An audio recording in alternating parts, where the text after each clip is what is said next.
सीने से जोर लगाएं, सीने से जोर लगाएं। लब्बैक लब्बैक।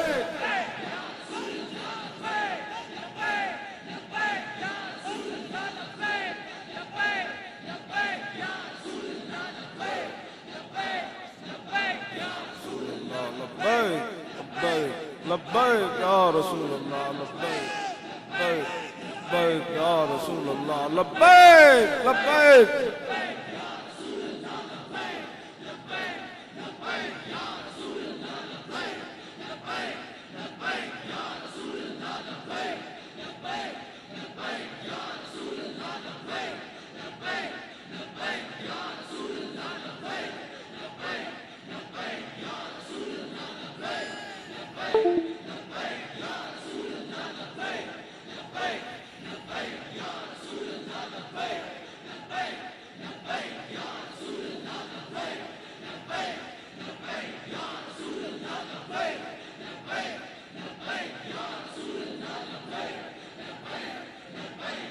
तवज्जो, अब है जमालों का दौर गुजर गया। हाँ जी, अब है जमालों का दौर गुजर गया। हाँ, अब बात यही होगी, देखो देखो कौन आया, और देखो देखो कौन आया। दीन क्या आया? देखो देखो शहाबुद्दीन मोहम्मद गौरी आया, और देखो देखो अहमद शाह अब्दाली आया, और देखो देखो इल्तमश आया, और देखो देखो अलाउद्दीन खिलजी आया, और देखो देखो यूसुफ बिन ताशिफीन आया, और देखो देखो मूसा बिन नुसैर आया, और देखो देखो तारिक बिन जियाद आया, और देखो देखो सलाउद्दीन अयूबी आया, और देखो देखो नूरुद्दीन जंगी आया।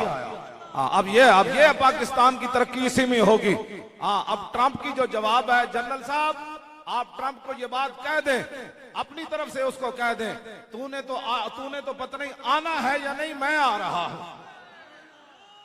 ट्रंप का जवाब ये है, जनाब बाजवा साहब किबला आप इन जवाब दो ट्रंप नु, और चूड़िया तू की आना है, मैं शाहीन लेके आ रहा, और मैं अब्दाली लेके आ रहा, और मैं गौरी लेके आ रहा, और मैं हतफ लेकर आ रहा हूं, और मैं खालिद टैंक लेकर आ रहा हूं, मैं दरार टैंक लेकर आ रहा हूं। तेरे फौजी शराब पीते हैं? बाजवा साहब आप ये कहें, मेरे फौजी वो हैं जो चवेंडा के बॉर्डरों पर टैंक आते हुए देखें तो सर झुकाकर टैंकों के नीचे सर रख कर ये कहते हैं कि शराब पीने वाले और हैं, मोहम्मद अरबी के गुलाम टैंकों के नीचे सर रखने वाले और हैं। हाँ जी,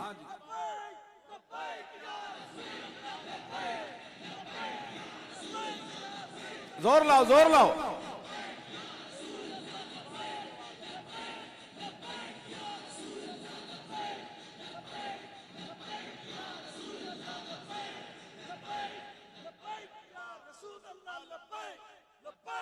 तवज्जो तवज्जो तवज्जो। इनके पास तो कोई ऐसा जर्नल ही नहीं है जिसके नाम पर ये अपने टैंक बनाए। इनकी तो कोई तारीख ही नहीं है बहादुरी की। ये किसके नाम पर टैंक बनाएंगे? ट्रंप के नाम पर, ओबामा के नाम पर, बुश के नाम पर। खालिद टैंक क्यों बनाया? खालिद जब टैंक चलेगा ना तो खालिद बिन वलीद की साथ पावर भी ऐसे चलेगी जनाब। मैं आपको सच्ची बात बता रहा हूं, ऐसी बात नहीं है। जब खालिद टैंक चलेगा तो अमेरिकी बरैलर उनको क्या पता है खालिद कौन है? इनको पता ही नहीं है।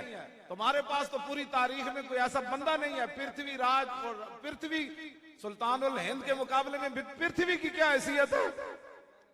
जिनके लोटे मुसल्ले के सामने पृथ्वी गिर गया, उस पृथ्वी का क्या पता? इधर राजादार के बच्चे, राजादार हिंदुओं के मंदिरों में जाकर ताल खड़काते हो। मोहम्मद बिन कासिम की बात करो यहाँ। हाँ जी, मोहम्मद बिन कासिम की बात होगी।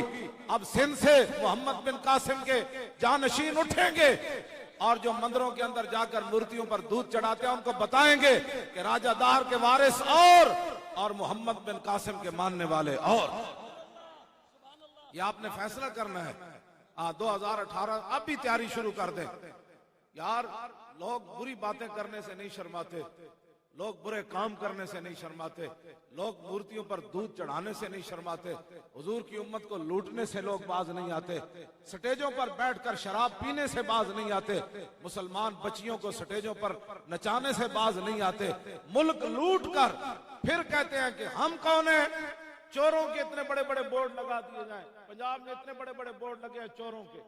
हाँ जी, जिस कौम के डाकू जो है वो कौम के रहनुमा बन जाए, बताएं उस कौम का क्या बनेगा।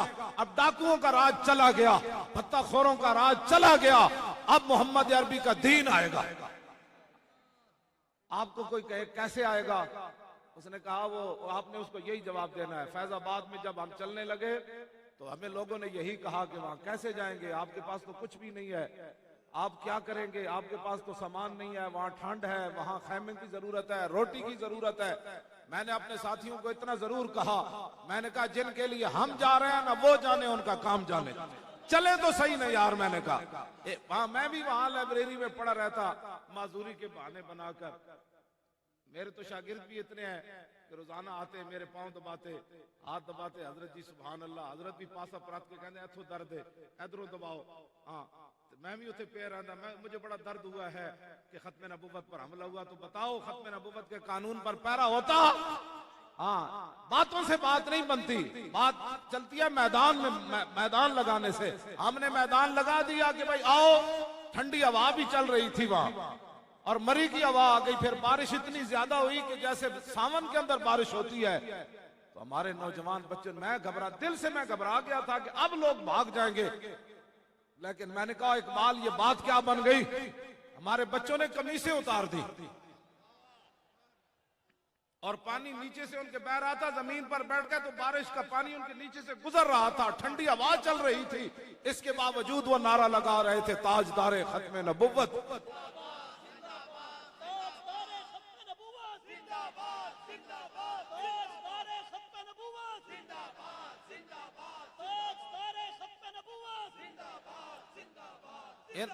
इन्होंने कभी दीन की बात ही नहीं की।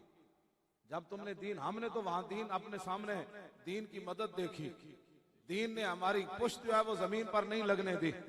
लोग कहते खाने कहां से आएंगे, ये तो अहले कराची जानते हैं कि धरने पर खाने कहां से आए और कितने खाने आए और कौन लेकर आया, और वहां फैजाबाद वाले भी जानते हैं खाने कहां से आए, कौन लेकर आया, कौन रजाइयां लेकर आया, कौन कंबल लेकर आया, जुराबे लेकर आया। जिनके लिए हम चले थे वो देख रहे थे, चलना इनका काम है, आगे मदद फरमाना हमारा काम है। हाँ जी, फिर दुनिया, अभी मौर्रिख भी लिखेगा, क़यामत तक लिखते हुए उसका कलम गिर जाएगा कि 40 आदमियों के सामने हजारों FC और पुलिस और इस्लामाबाद पुलिस कैसे भाग रही थी। वो पूछ रहे थे क्यों भाग रहे हो, वो कह रहे हमें भी पता नहीं हम क्यों भाग रहे हैं। तो इस्लाम इस्लाम है। ये जितने भी तबसरे करते हैं ना टीवियों पर बैठकर, ये मौलवी मुल्क कैसे चलाएंगे, हमने थोड़ा चलाना है, दीन ने काम करना है। हाँ, फारूक आजम ने पहले फरमा दिया था, जब आपने जुराबें यहाँ रखी ना, आज भी लोग हमें इन कपड़ों में देखकर वो समझते हैं कि जिसके नीचे बड़ी सारी गाड़ी ना हो और जिसके पीछे प्रोटोकॉल ना हो, हटो बचो ना हो, उसकी बड़ी बिरादरी ना हो, ये मौलवी क्या करेंगे। मैंने कहा मौलवियों ने कुछ नहीं करना, जिस दीन को हमने ऊपर तख्त के लाना है ना, मेरे आका ने फरमाया उसका दिन भी दिन है और रात भी दिन है। मैं उस दीन की बात करता हूं, उस पर जब रात है ही नहीं तो बातें लोग क्यों करते हैं। तुमने कभी दीन को तख्त पर बिठाया, तुमने कभी मोहम्मद अरबी के दीन को अदालतों में लाया कि एक बच्ची की आवाज पर मोहम्मद बिन कासिम समुद्रों में जहाज डालकर सिंध के साहिल पर आ जाए और लाहौर से 40 किलोमीटर है कसूर, हुक्मरान लाहौर में बैठा हो तो 40 किलोमीटर पर बच्ची छोटी जो है उसके साथ रैप हो जाए और उसे कत्ल कर दिया जाए, और 40 किलोमीटर के बाद रात की तारीकी पिछले पैर में हुक्मरान उस कसूर घर आए। भाई जो हुक्मरान होते हैं वो रात, मुझे उन्होंने सवाल किया कि रात आप दिन को आए कसूर में और हुक्मरान रात को क्यों आया। मैंने कहा उसका मुंह ही नहीं था दिन के उजाले में आपके पास आने का। तो मैं जिस इस्लाम की बातें करता हूं वो इस्लाम जो है वो मोहम्मद बिन कासिम को भेज देता है सिंध पर एक बच्ची की चीख पर, और सैकड़ों बच्चियों की चीखें वहां कसूर में लोगों ने सुनी।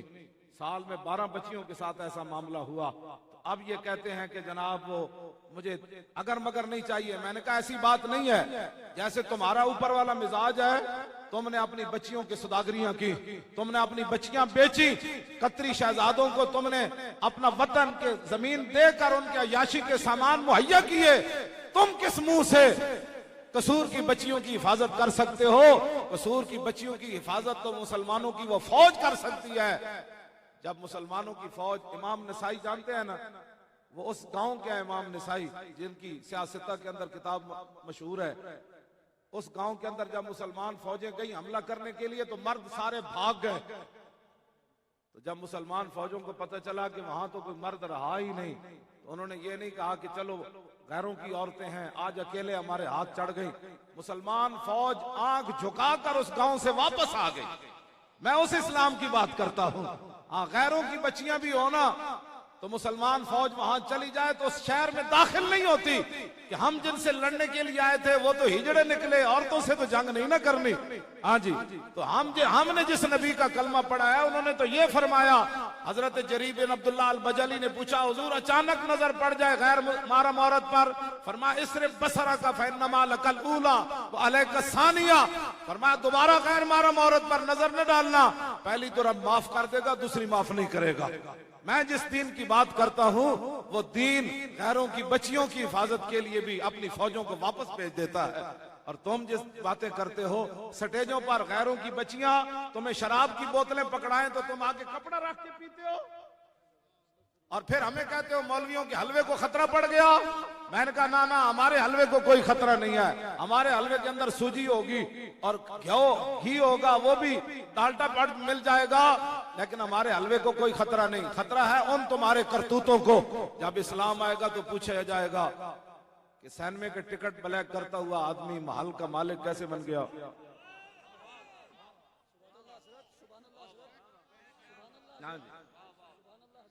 भट्टी, लोहे की भट्टी के नीचे आग जलाने वाला अपनी बेटी की एक कंपनी 10 अरब डॉलर की कैसे बना ली।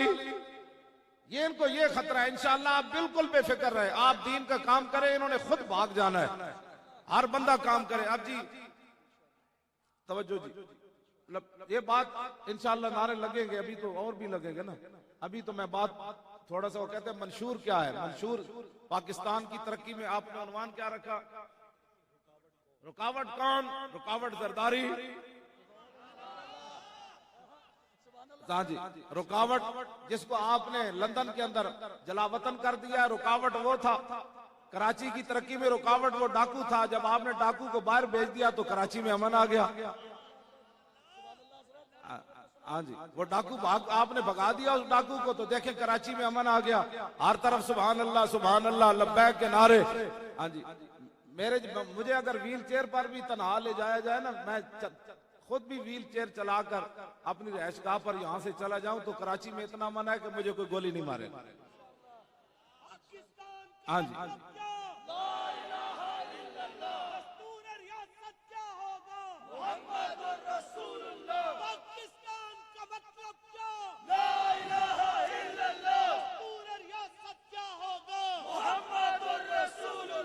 पाकिस्तान का मतलब क्या?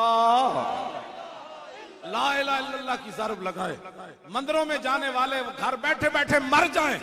पाकिस्तान का मतलब क्या?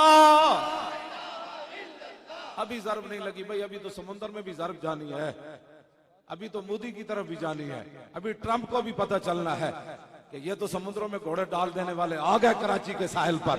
पाकिस्तान का मतलब क्या? अभी ज़रब नहीं लगी, अभी वाकई नहीं लगी। हाँ, मैंने तो ये दर्द लैके वापस लाहौर जाना है। मेरे अजे मतलब दा नारा ला इलाहा इल्लल्लाह तो तुसी नहीं लाया, लाना है ये तां ही तो गंद मुकना है। पाकिस्तान का मतलब क्या है? हुण नारा लगा, पाकिस्तान का मतलब क्या और दस्तूर रियासत क्या होगा? और पाकिस्तान का मतलब क्या और दस्तूर रियासत क्या होगा? और पाकिस्तान का मतलब क्या और दस्तूर रियासत क्या होगा? और पाकिस्तान का मतलब क्या और दस्तूर रियासत क्या होगा। और यारो पाकिस्तान का मतलब क्या